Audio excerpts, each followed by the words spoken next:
C'est bon pour vous? Parfait. Écoute, tu peux y aller. Très bien. Donc bonjour à tous et à toutes. Pour démarrer cette semaine de pharmacovigilance, on va faire pendant une dizaine de minutes un petit point sur les événements marquants de l'année vis-à-vis de notre pharmacovigilance. En premier lieu, on a un sujet qui nous a déjà été vu et revu, qui a déjà été vu et revu plusieurs fois dans les années précédentes, c'est les méningiomes avec les progestatifs, où une étude EpiPhare, les dernières nouvelles présentées en juillet 2023, publiées en mars 2024, retrouvait un surrisque avec des nouveaux progestatifs qui étaient initialement non connus pour en donner, donc médrogestone, médroxyprogestérone et promégestone. Et récemment, des renforcements de conditions de prescription pour médroxyprogestérone et médrogestone ont été mis en place, avec notamment la nécessité d'une attestation annuelle d'information co-signée par le prescripteur et la patiente pour la délivrance par le pharmacien dans le cas où le traitement est supérieur à 1 an. Également un document d'information à remettre pour tout renouvellement ou initiation de traitement. Et dans le cas où vous initiez un traitement inférieur à 1 an, il faut le mentionner sur l'ordonnance pour que le pharmacien puisse délivrer sans cette attestation annuelle. Alors, voilà. Deuxième temps, encore quelque chose qui avait déjà été vu et qu'on reprend puisqu'il y a des nouveautés, ce sont les vaccins contre la Covid-19, où une nouvelle étude EpiPhare parue cette année met en évidence une augmentation de 20% du risque de saignement menstruel abondant nécessitant une prise en charge hospitalière dans les 3 mois qui suivent une primo-vaccination pour les vaccins ARN messagers. Cette augmentation n'a pas été retrouvée dans les rappels, mais uniquement dans les primo-vaccinations. De même, on sait depuis quelques années maintenant que les vaccins ARN messagers peuvent induire des myocardites et des péricardites post-vaccinales. Ça fait partie des rares vaccins, avec notamment les vaccins contre la variole de 2e génération, qui sont connus pour augmenter ce type de pathologie, en particulier pour les vaccins ARN messagers dans les 7 jours qui suivent l'administration. Une étude EpiPhare publiée cette année dans le JAMA sur ces myocardites post-vaccinales a montré qu'elles avaient malgré tout qu'elles étaient malgré tout moins risquées que celles d'autres origines, avec moins de complications cardiovasculaires à moyen terme que les myocardites non vaccinales qu'on retrouve habituellement. En ce qui concerne l'année 2023-2024, elle a été marquée par cette fameuse campagne de vaccination dans les collèges contre le papillomavirus humain, qui a fait pas mal de bruit, avec notamment le décès d'un enfant à l'automne de l'année dernière, dans les suites d'une de ces vaccinations. Malgré tout, sur 2023-2024, 103 cas d'effets indésirables ont été déclarés, et en dehors de ce cas dramatique, les effets étaient principalement des effets post-vaccinaux attendus et non graves, de type réaction au site d'injection, céphalée, sensation de vertige, troubles gastro-intestinaux, fièvre ou fatigue, ce qui fait que, au final, on n'a pas de signal de sécurité nouveau mis en évidence avec ces vaccins HPV.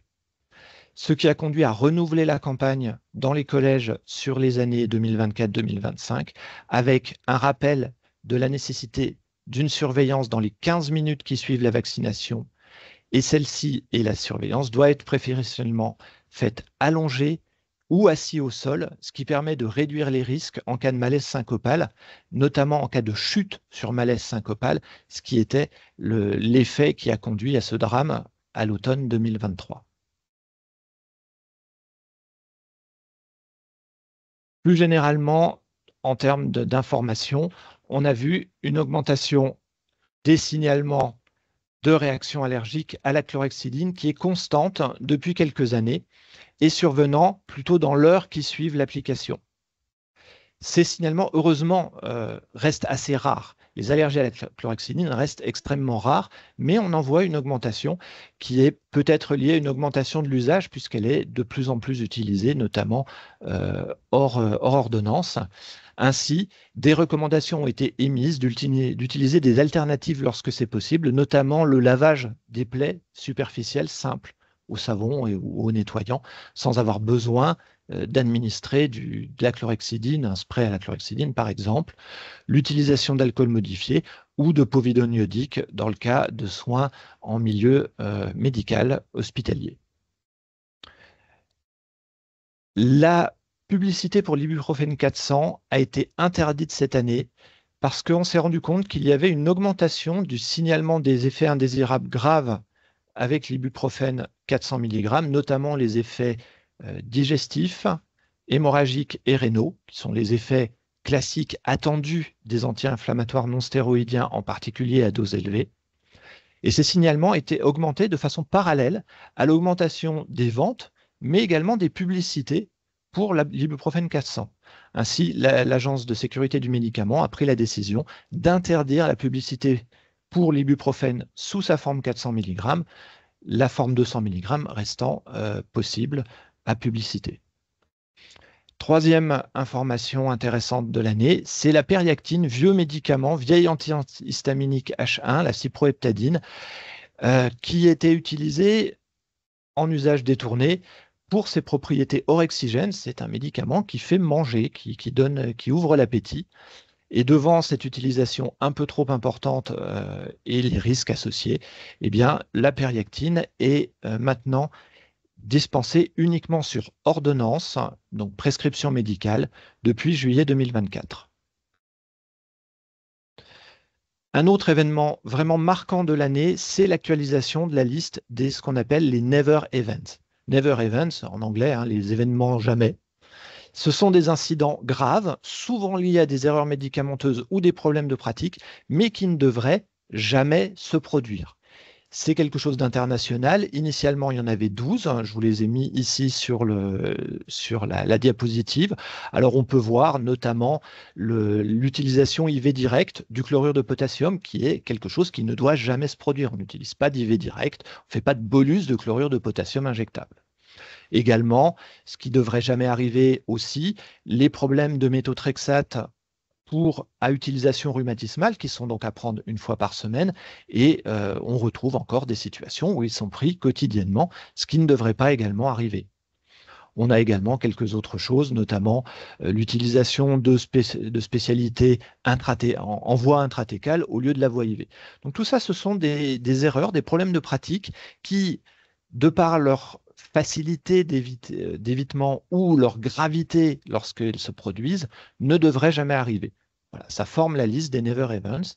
Et donc en 2024, on a eu une actualisation de cette liste avec l'ajout de 4 nouveaux items: les surdosages en lidocaïne par voie intraveineuse, les erreurs d'utilisation de la colchicine, en particulier les erreurs au niveau de la posologie et surtout dans les cas d'insuffisance rénale ou d'interaction, les erreurs d'utilisation de méthadone, notamment les interactions, les problèmes de contre-indication, en particulier le non-respect des problèmes des atteintes cardiaques, et puis le mauvais usage des fluoropyrimidines, 5-FU-capecitabine, avec l'absence de dosage ou la non prise en compte du dosage de l'uracilémie. On y reviendra dans quelques minutes.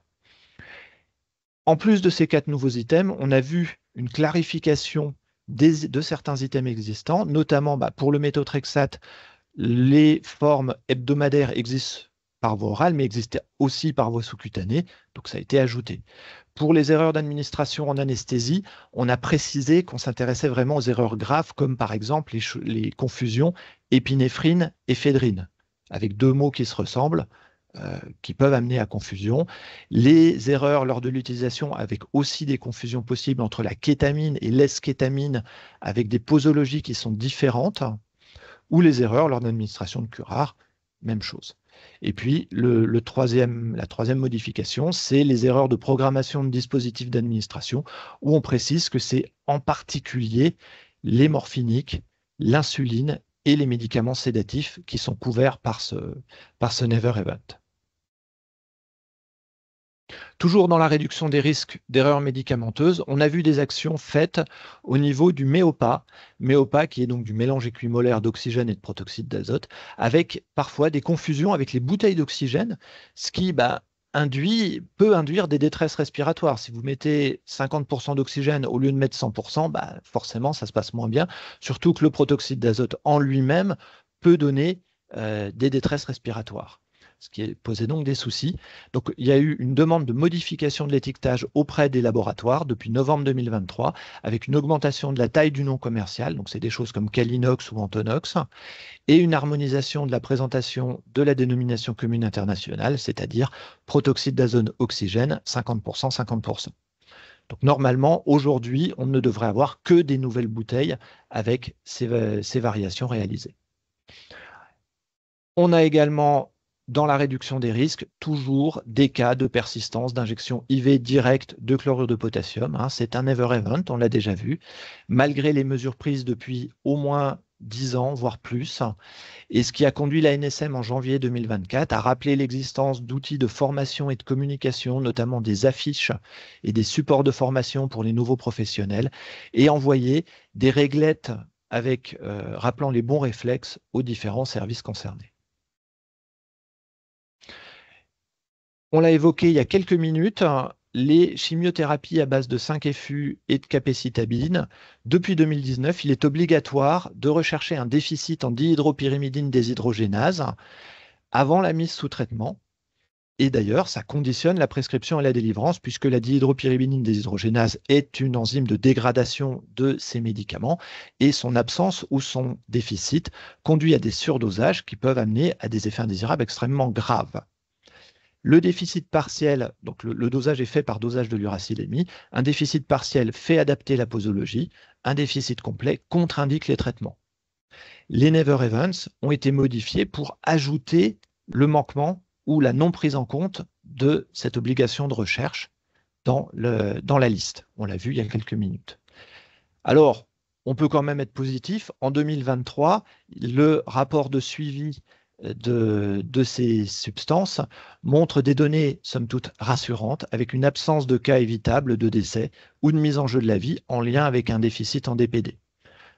Il y a un état des lieux qui est en cours au niveau des pratiques dans les différents hôpitaux de France pour voir si ces recommandations sont bien respectées. Et puis, ce fera l'objet d'une présentation mercredi. Attention à l'interprétation des uracylémies chez les patients insuffisants rénaux qui peuvent être faussement élevés. Faussement au sens où la valeur est élevée, mais l'interprétation est différente puisque l'uracile est éliminé notamment par le rein. Toujours dans le bon usage du médicament, depuis plusieurs années, on voit une hausse du signalement des abus et des dépendances avec le tramadol. Ça a été constaté notamment par les CEIP, en particulier dans des contextes de mésusage. On peut probablement relier ça à l'augmentation de l'usage du tramadol. Peut-être, là c'est une interprétation personnelle, un report partiel sur du dextropropoxyphène qui était extrêmement utilisé au début des années 2000. Et qui était, je vous le rappelle, retiré devant des risques notamment cardiaques en cas de surdosage. Et donc, ces hausses de signalement d'abus et de dépendance ont conduit à des recommandations et des restrictions, notamment la limitation de la durée de la prescription à 12 semaines en 2020, donc 3 mois, et en complément, la demande au laboratoire de mettre à disposition des boîtes de petites contenances, 10 à 15 comprimés, qui permet de gérer des traitements courts et d'éviter d'avoir des médicaments qui restent dans les armoires à pharmacie. C'est le cas, elles sont maintenant disponibles depuis quelques années. Et en décembre 2004, alors je dis en décembre 2004, j'ai vu vendredi soir dans 2 journaux médicaux, mais je n'ai pas vu de communication officielle, que ce serait reporté à mars 2025. Les conditions de prescription de codéine, dihydrocodéine et tramadol sont renforcées et vont nécessiter une ordonnance sécurisée et ainsi qu'une réduction de la prescription de la codéine à 12 semaines. Aujourd'hui, ces médicaments sont prescriptibles sur ordonnance simple. C'est déjà pas mal, mais donc nécessitera une ordonnance sécurisée. C'était prévu au 1er décembre 2024. j'ai dans 2 journaux, donc le Moniteur des pharmacies et l'Agence de presse médicale, les syndicats de pharmaciens indiquent qu'ils auraient eu une information comme quoi c'était reporté à mars 2025. Je n'ai pas pu encore la confirmer. En particulier, au niveau de l'Agence nationale, il n'y a pour l'instant pas de modification sur la communication officielle. Voilà. Voilà pour les points importants de l'année 2024.